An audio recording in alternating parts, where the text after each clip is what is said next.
Do you remember Marion birthdays? Do you remember goodie bags?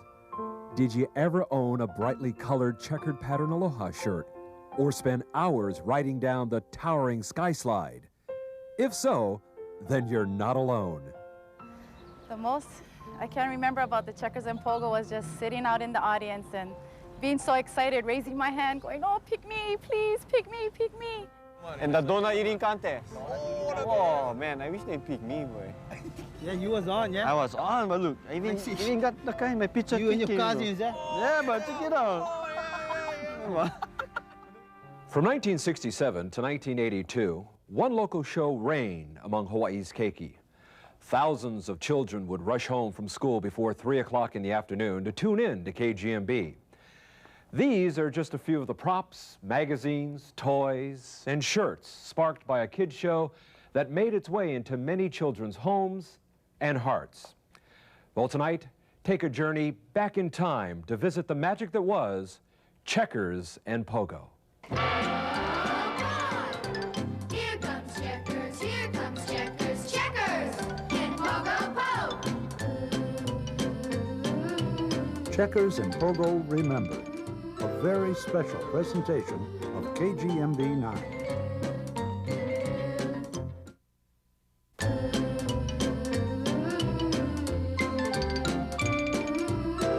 It was routine. We'd watch Checkers and Pogo every single day after school. I remember always wanted to go for the pennies in the Marianne birthday jar, you know, because I knew that if I could get my hand inside that Marianne birthday jar, I'd be rich. Good evening, everyone. I'm Russell Shimoka. It's amazing just looking at all this stuff takes me back to when I was a keiki. I was one of those many thrilled children who got a chance to sit in on the Checkers and Pogo show. This wonderful program ran for an incredible 15 years, but few people know that the show was actually thought up on the spur of the moment. The year was 1967.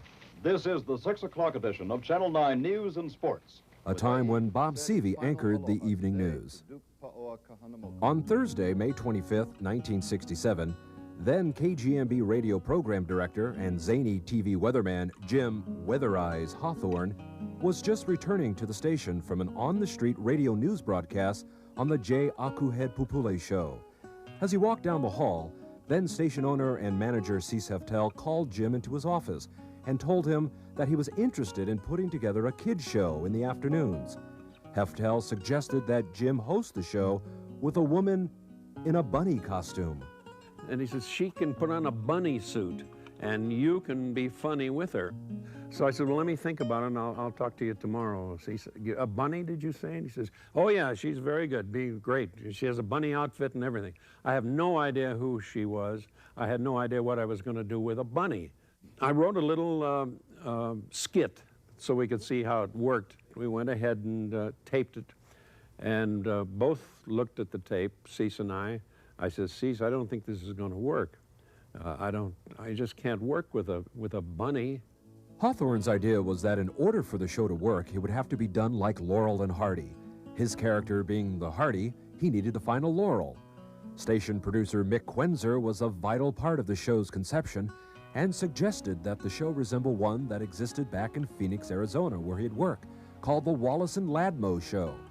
Cease Heftel was convinced and turned to KGMB Radio's #1 rated midday DJ, Morgan White. Morgan was already established as Pogo Pogue due to breaking a world record in pogo stick hiking years earlier.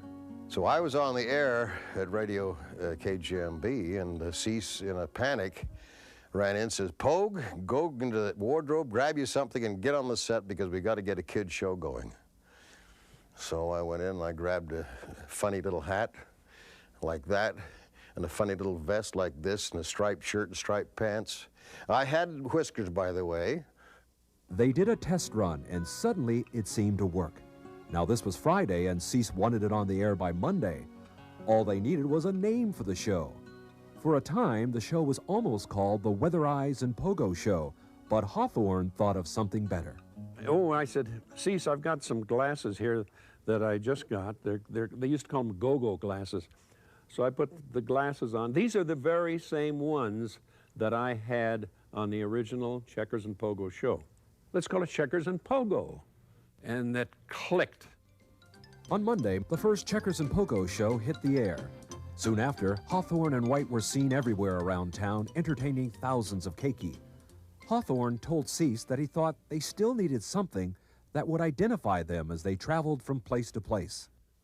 So I said, well, we can do the checkers, and I really should have the convertible painted checkerboard. And he says, fine, great, do it. And with that said, the Checkermobile was born. Keiki across Hawaii could now recognize the twosome wherever they were, whether in parades or just cruising down the street. Thousands of children would now rush home from school to tune in to their 2-hour adventures Monday through Friday at 3 in the afternoon. The games and gags in the show became a great escape, from pie throwing to the unforgettable Marion birthday. One lucky child would be chosen from the audience and get to grab pennies from the penny jar.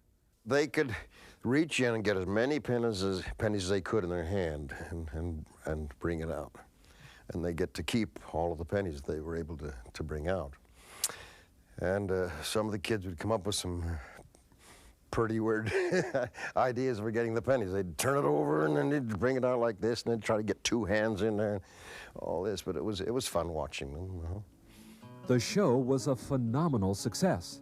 But 3 months later, Jim Hawthorne decided to leave the show. Cease Heftel called Checkers and Pogo producer Phil Arnone to tell him the news. He called me and said, guess what, you have no Checkers. He's gone. It's Pogo alone today. I'll look for another Checkers for you. So we did the show without a Checkers for a bit of time. You know, I always wanted one of these. Well, without its lead character, the show couldn't survive for very long. So Cease Heftel feverishly planned an audition to find the next Mr. Checkers. When we come back, we'll meet the man who took over the checkered glass role, Dave Donnelly, and then visit with Jim Demarest, the third and longest running Mr. Checkers. Yeah, I remember Checkers and Pogo, sure. Between the years of 1967 and 1982, I think I was on the show about 68 or 69 times, and I never got my funny face on the funny face time. I was never chose for Marion birthday, and never got my subscription to the Checkers and Pogo magazine. Never got my goodie bag. But you know, I'm not bitter, and I don't think it affected me psychologically at all. It's trivia time. What was Pogo Pogue's favorite food? We'll have the answer for you when we return.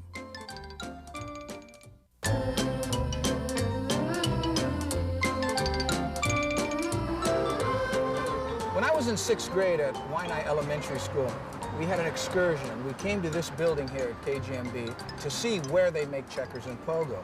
And I gotta tell you, it had a profound effect on me. That's when I decided this would be my life's work. Serious. This is when I knew what I wanted to do. Because I wanted to be like these people, sitting around in air-conditioned rooms, not doing nothing, eating donuts. And it worked out pretty good. What was Pogo Pogue's favorite food? Popcorn and ice cubes. Wow, do you know what these are? These are an original set of Skyslide tickets. I bet you used yours. Well, the search was on for a new Mr. Checkers, but where were Cease Heftel and producer Phil Arnone going to find him? The answer was simple: hold an audition. After a number of potential candidates had their turn, they found their man in radio disc jockey Dave Donnelly. I got a call from a friend of mine who worked at the station at Cape saying, "You've done theater for youth.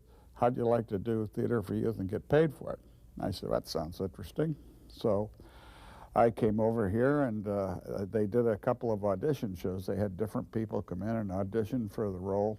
He liked me, so he hired me away from Cape Way. Donnelly, having an extensive background in theater production, easily slid into the role.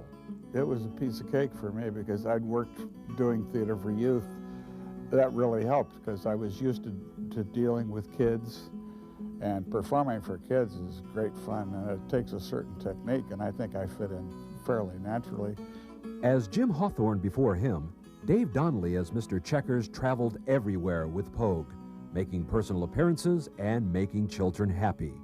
By this time, the show began to feature Checkers and Pogo in grand adventures. We got pretty inventive, and we had things going on in 1967 that were so far ahead of their time, and we had us walking around on pumpkins in outer space. You know, now they're doing all this digitalized stuff. We were doing it 30 years ago without the digitalization process. After about a year, Dave Donnelly decided to accept a job at the Honolulu Star-Bulletin as a columnist. Once again, Heftel and Arnone were without a Checkers. Heftel had heard about an actor who was performing in town. His name, Jim Demarest. I was doing musicals for Herb Rogers at the HIC, and I didn't know it, but they were looking for another Checkers. Heftel signed Demarest to a contract, and on August 28, 1968, he hit the air as the third and final Mr. Checkers. After about a week and a half of this, all of a sudden, I could walk out into the parking lot of KGMB, or I could be any place because I wore the checkered glasses at the time. And holy smokes, what's happening? You realize that these people had been watching you. Demarest became an instant success. Together, he and Morgan White became the most popular icon in Hawaii television. What's the matter, Miss Juggers?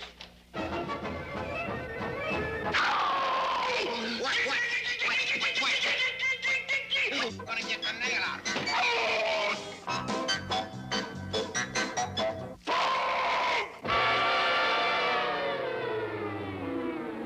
Mr. Checkers was the eternal parent. No matter what, he was the parent, and Pogue was the eternal youth. They kept asking me, how old are you, Pogo? And I'd have to say, well, I'm probably 16. Oh, are you that old? We didn't have to actually tell each other what was going to happen. We basically knew from just doing it before and many times over. And believe me, if there was anything that we did many times over, it was the same old gag under a different disguise, but it was the same old gag. Something's really gonna happen around Oh, I did too. I got that strange feeling, Miss Juggers. Yeah. Something real... Something is just gonna take over and... What's the matter, Miss Juggers?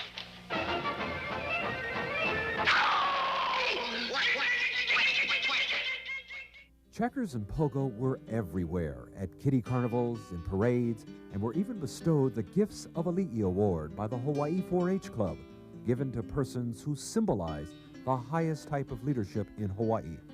Now, no matter where they went, Jim and Morgan would always be recognized and idolized as Checkers and Pogo. I remember one time when we were sitting in, my wife and I had gone to Maui, and we were sitting there in a restaurant one evening, just enjoying a quiet dinner. And all of a sudden, my wife touched my arm and went like this, and I looked down, and there was two little kids standing there, looking up at me. I couldn't have been over 2 or 3 years old, either one of them. And finally, I turned around kind of quick, and they kind of jumped back, and the one little boy's his chin started to quiver, and I said, "Hi, what can I do for you?" And he looked at me and said, "We love you, Pogo."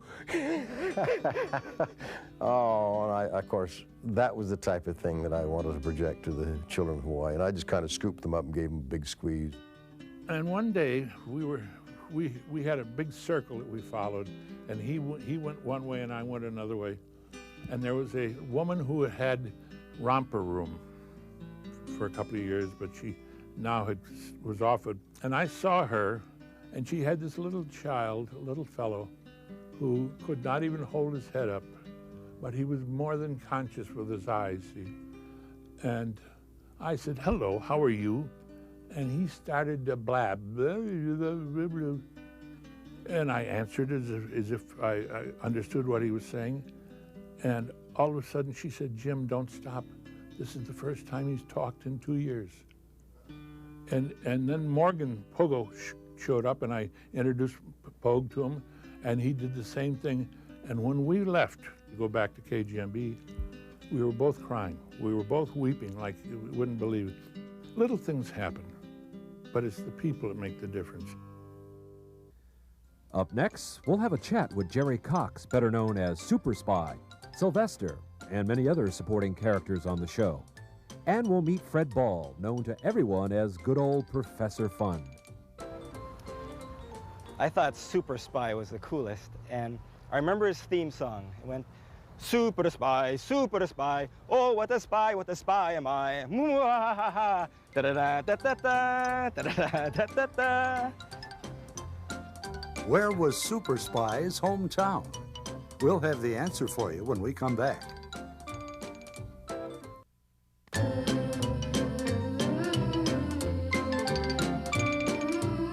I remember Checkers and Pogos running home right after elementary school, watching Professor Fun come out every week, taking a deck of cards, showing a card, and making it change right before your very eyes. Where was Super Spy's hometown? Pigsty-vania. Gee, this thing looks so much bigger on TV.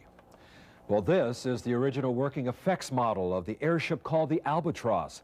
For a time in the mid-70s, Checkers and Pogo would travel to many places aboard this thing. There was much more to the Checkers and Pogo show than just Checkers and Pogo. Over the years, there were dozens of supporting characters that appeared on the show. Characters like the Banana Splits, Doc Fruitcake, the scientist, and Mr. Mac from the Hawaiian Humane Society. But perhaps the best known was Super Spy. Jerry Cox, the man of many faces. Jerry joined KGMB Radio back in 1966 and took on the persona of Kim Chi. In the early stages of Checkers and Pogo, Phil Arnone asked Jerry to be a writer on the show. It wasn't long before Jerry began playing some of the characters he wrote about. Super Spy, back in the early part of the show, back in '67, Super Spy evolved from a character we needed, sort of like a foil for Checkers and Pogo. It was Scudge McPig, but somehow he acquired a Russian accent and the Fu Manchu mustache, the sunglasses, and the Cossack hat, and the Cossack shirt, and the riding boots.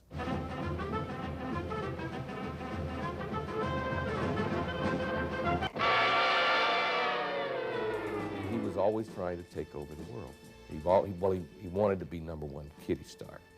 And of course, if Super Spy succeeded in taking over the Checkers and Pogo show, he'd need his own theme songs. Super Spy, oh, what a spy am I. Remember that song? That was from Jesus Christ Superstar. And the other one was Springtime for the Super Spy and Pigsty-vania.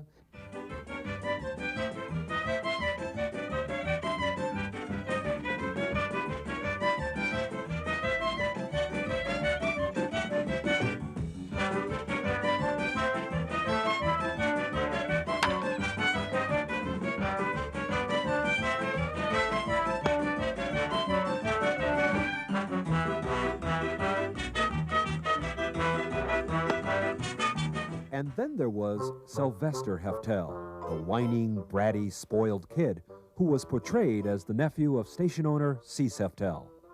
The thing with Sylvester is I wore those plastic glasses. They didn't have any lenses in them. Wore them for years.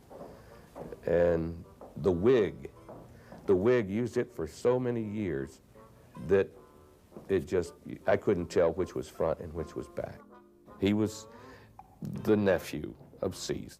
Sylvester always hung him over Checkers and Pogo as a sort of Damocles. If he didn't get his way, then he was going to go and tell his uncle to fire them, and he'd take over the show. Sylvester Heftel, who was supposedly Mr. Heftel's spoiled little nephew, came on the set, and he wanted to get rid of Pogo. And so he fired Pogo. And Pogo, in complete dejection, with complete despair, sidled off the set, and the camera followed him off. And I guess the switchboards lit up, and the kids came down with signs, "We want Pogo, we want Pogo."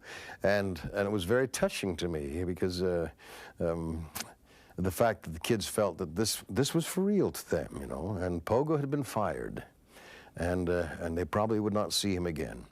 Jerry Cox completely loved playing character roles for the kids, though not all of his experiences were painless. And I remember the kids.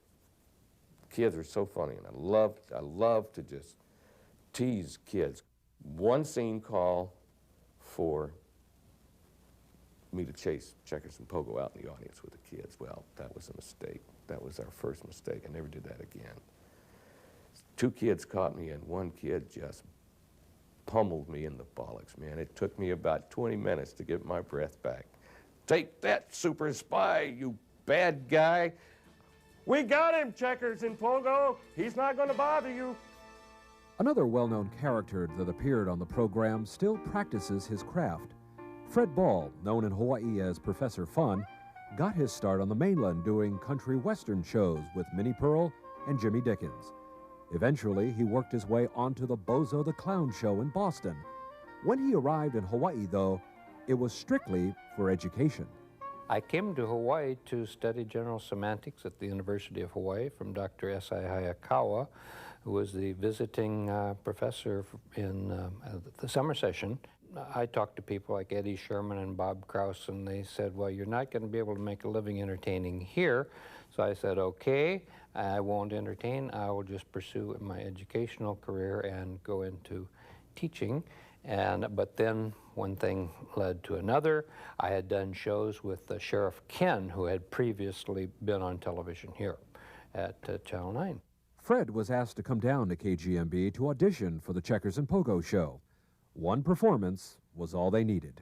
They hired me the very first week I came down. I was on the Checkers and Pogo show. I think I did, I believe I did ventriloquism and maybe one magic trick or something. And that was like my audition. Afterwards, Phil came out of the booth, said, well, you know, we want to have you on our show. One of the features was called Funny Faces, a segment where the camera would turn on a row of kids and watch as they made all kinds of facial expressions. Fred Ball remembers it well. When we first went on the air, they did Funny Faces, and the switchboard lit up. Complaints from parents, school teachers.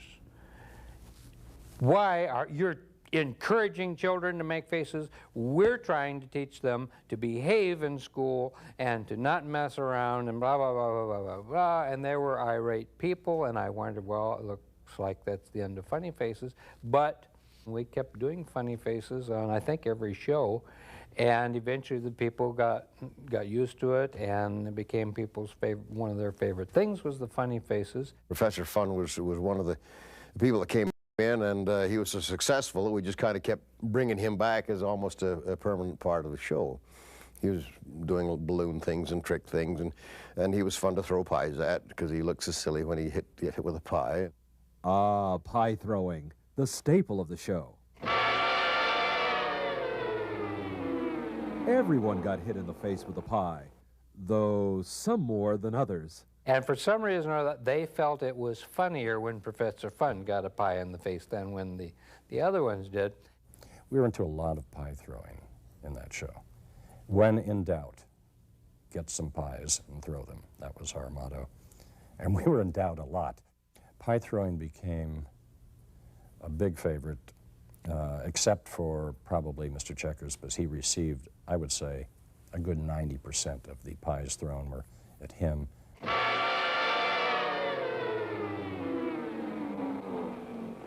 Fred Ball left the show in the mid-'70s, but to many who watched, Professor Fun became synonymous with Checkers and Pogo. I love Hawaii. I love Hawaii. I love the people. I love the cultures, the ambiance, everything about Hawaii. And I just loved it. I knew when I first came here, this is my spiritual home. I'm meant to be here. Yeah. Sorry, I just couldn't resist those goodie bags on the show. The Checkers and Pogo show also featured a now fondly remembered segment that took us to all sorts of places and taught us how things were done.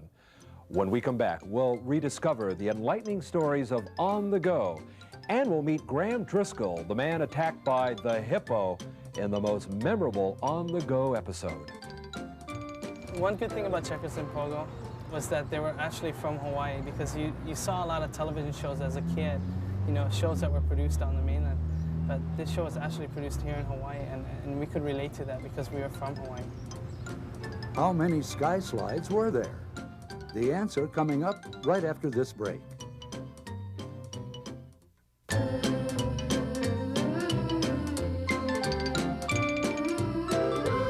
I always wanted to go on the sky slide. I drive by the old Gibsons and watch those kids coming down the slide, and I wish I could pull over and join them, but I never did. And that's one of the things that I wish I had done and I miss about checkers and pogo. It's the sky slide. How many sky slides were there? 2. One was known as the Gibson Sky Slide in Mapunapuna, and the other was in Waipahu. The Checkers and Pogo show was at times much more than just entertainment. It was also educational. In the mid-1970s, producers like Phil Arnone and Joe Lowenhart got together to create a series of unforgettable segments called On the Go.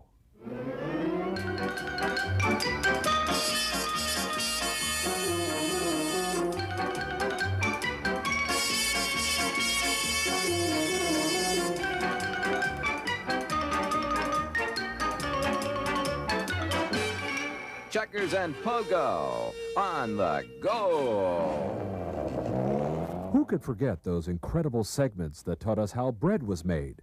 Next, it drops into its very own private loaf pan. Let's get on with it, Pogue. I got the peanut butter and jelly already. Oh, pretty soon, Mr. Checkers, pretty soon. How the newspaper got printed.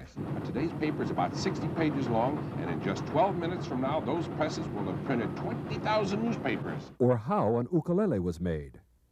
It also gave us a rare glimpse inside the Makapu'u Lighthouse, taught us about fine art. Pogue, we're going to take a musical look at some fine paintings created by fine artists. Oh, that's wonderful, Mr. Checkers, and I'm going to help.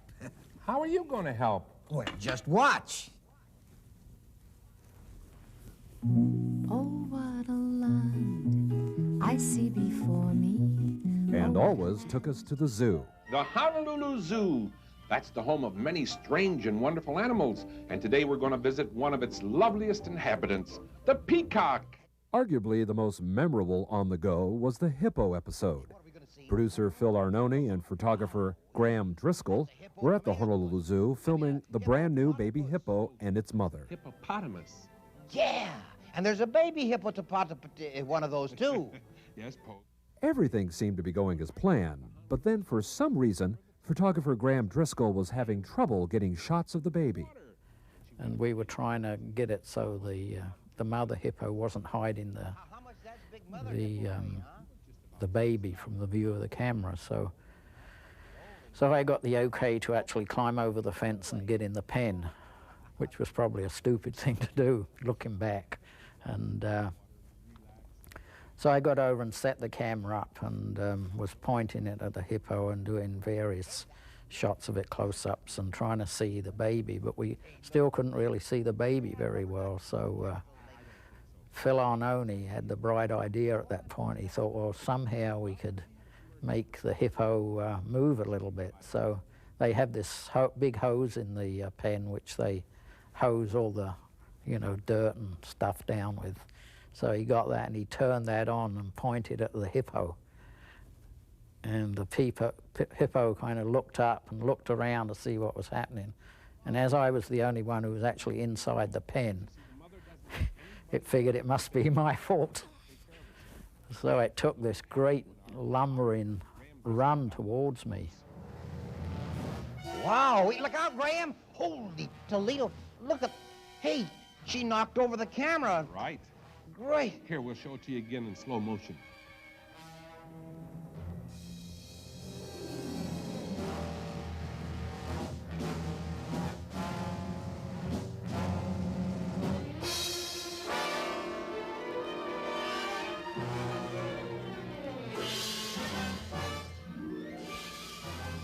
Oh, boy, Mr. Checkers. That just proves you shouldn't be on that side of the fence, doesn't it, huh? That's right, Pogue. She was just protecting her young. Holy, that was a really close call. She came charging right out of the water pool and attacked right at the camera. I, of course, as the leader of the group, immediately said, "Stay where you are. I'll be running back here to safety." I leapt over the top of the chain link fence, which was like 6'6". It seemed that I just vaulted over it, and when I landed on my elbow and broke my elbow. And one of the real funny things was when I went to the hospital, to the emergency room, to have my elbow dealt with, and when I went in, they asked you how this happened, because it was a workman's compensation claim. And I said, I got charged by a hippo. And the guy said, yeah, right. And there's Graham now. Yeah, he was in such a hurry to get away from that hippo, he fell over the fence and broke his arm. And after that, it's funny, I got recognized by lots of kids, you know, when I was shopping at Alamon and that. They said, hey, you're the guy who got knocked over by a hippo. Yeah, that was me, yeah. Wow, what memories. Well, by now the show was rolling into the mid-70s, and new supporting characters were beginning to show up. When we return, we'll meet the people behind Jake the Janitor and Sneed the Monster. I remember the pie eating contest. I was in the pie eating contest, and I remember after the segment was over, they came and put everybody's pie in a box, but they didn't put mine in a box. I wondered why they didn't put mine in a box. And they said, you eat all your pie, you have no pie left. So I started to cry. And then after that, they gave me a new pie so I could take one home. What was Friday known as? The answer when we return.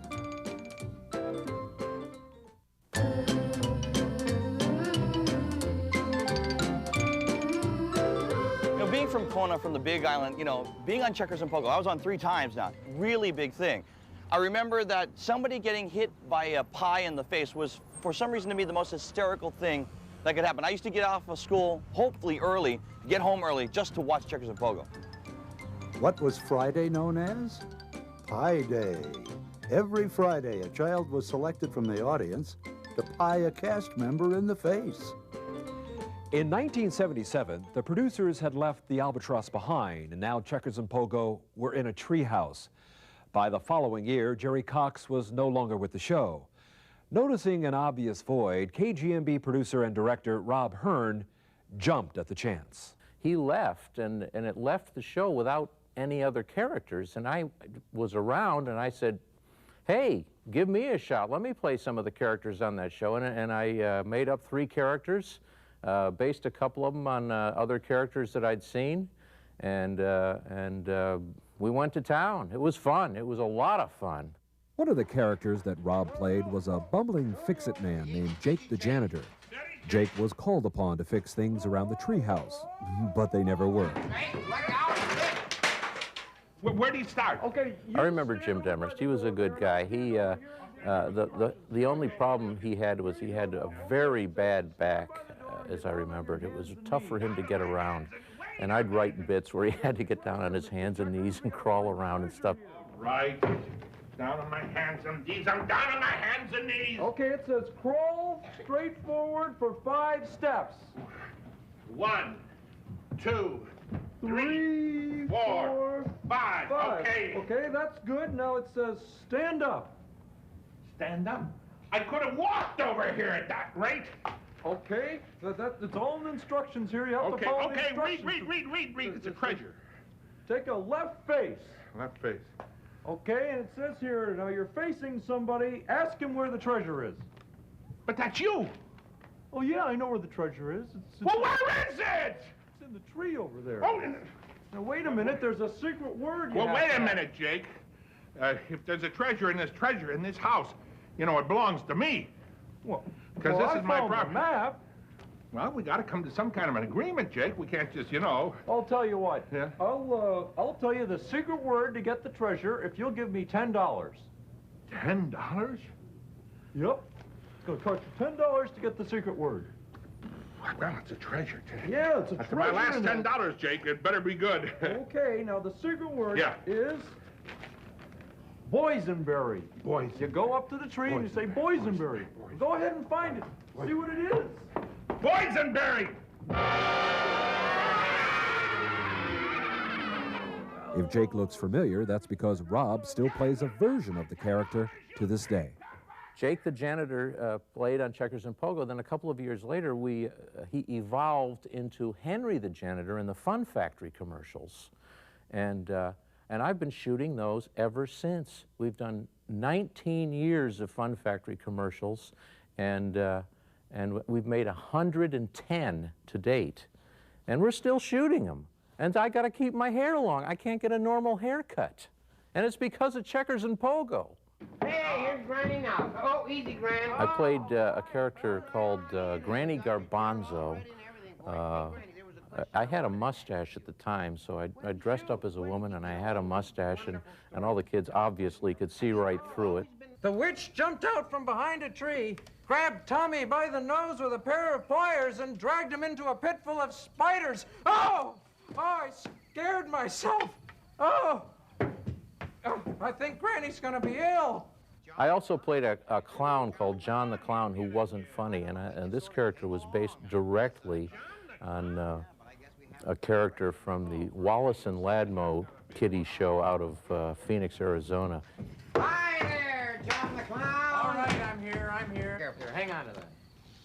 Here we go. Give me the ball. Here we go. Ah! Ah! All right, there's the trick. Where's my present? The program was now in its 11th year and was beginning to show signs of age. By 1979, Jim Demarest hung up his hat as Mr. Checkers, and Pogo was left to carry on.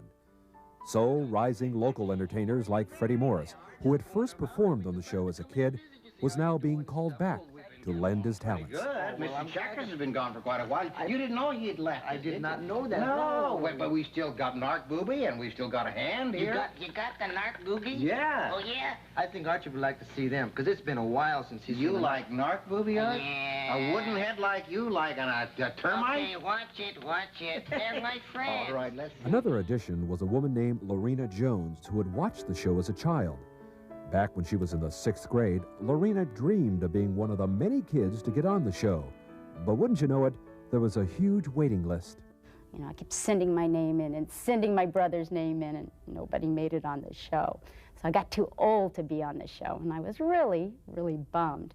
And as time went on, I kind of dismissed it and decided, well, never going to be on the show. As an adult, Lorena performed as a clown. One year, her daughter entered and won a Checkers and Pogo poster contest. To claim her daughter's prize, she went to the drugstore run by Red, the friendly pharmacist. Oddly enough, she was dressed in a clown outfit. Why? Well, she was on her way to an event where she'd be performing. Red asked her if she'd like to be a character on the show.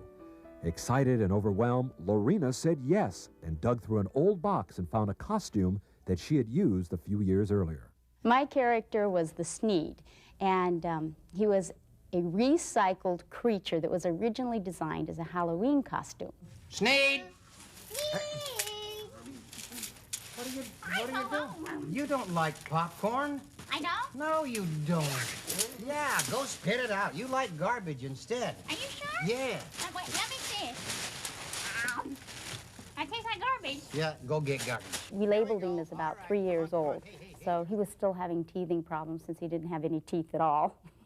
And he would chase garbage truck tires, and we needed to give him a place to live because we were in a tree house. We decided to put him in the sandbox at the bottom of the tree house, and because that's where the trash cans were. Sneed was always into the trash. By the end of 1979, the show was significantly downsized. A sign of the times, Checkers and Pogo were slowly fading away. Up next, the final years of this program, and we'll explore the impact this great local television show had on the thousands of kids throughout the islands. Okay, man, you know what I remember most about the Checkers and Pogo was that I got off of school at 2:30. Checkers and Pogo would start at 3 o'clock, and just to see my face on TV. But you know, all the kids, they all did this, or they did this. Me, I would do this. And you know, if it's still now, I still can do it. Look. Checkers and Pogo show, man. How many Checkermobiles were there? We'll have the answer for you next. I wish they had that kind of kid activities for my kid now so he could enjoy what I enjoyed as a kid. How many Checkermobiles were there? 3. The first was a Lincoln Continental, the second a Ford Galaxy, and the third was a Chevy Impala. Well, the 80s had arrived, and the Checkers and Pogo show, now with Pogo as its sole host, was slowly but surely fading away. It was cut down to a half hour in the afternoon, and a week's worth of shows were taped in a single day. Jim went to do other things, and they just kind of kept me on there as to kind of warm the studio every once in a while. The year was now 1982, and after 15 years of being on the air, the Checkers and Pogo show was canceled. because it had been on a long time, and perhaps we were getting a little tired. And so the time came when it was time to close the doors and say aloha and go on to other things. In August of 1982, a local shopping center planned a promotional event in which Pogo Pogue would make his final public appearance. Ward Warehouse was having a big promotion, so they decided they'd have Checkers and Pogo if they could find Checkers, because Pogo was alone, and they would kind of make it a farewell party for Pogo Pogue. So we had a good party there, and a lot of kids came, and then all of a sudden here came Mr. Checkers all dressed up, and we were throwing pies at each other and having a good time. Here comes Checkers, here comes Checkers, Checkers, and Pogo Pogue.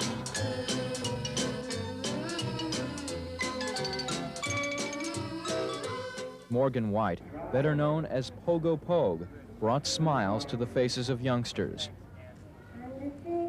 Today he was at Ward Warehouse for his last public appearance in Hawaii before moving to the mainland. In the audience today were lots of youngsters, many of whom didn't know Pogo, but their parents did, because years ago they spent hours in front of the television watching the antics of Checkers and Pogo. Oh, hi. You want to know what my Saturday special is that I eat every Saturday when I watch these cartoons? Well, that's my favorite. It's scrambled popcorn and ice cubes with Tutti Frutti flavored Camel's knuckles. Boy, are they good. And what would Pogo's final appearance be without his trademark? And we'd like to give you something really, really big. Okay.